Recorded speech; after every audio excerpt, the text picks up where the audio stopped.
एक दिन चिंटू सुबह स्कूल लेट पहुंचता है।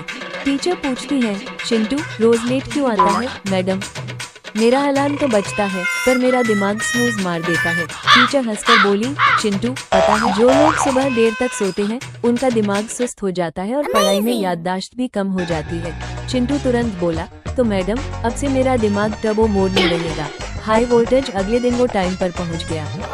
टीचर ने पूछा, क्या अलार्म बदल दिया? चिंटू, नहीं मैडम, मम्मी का चिल्लाने वाला अलार्म रख दिया।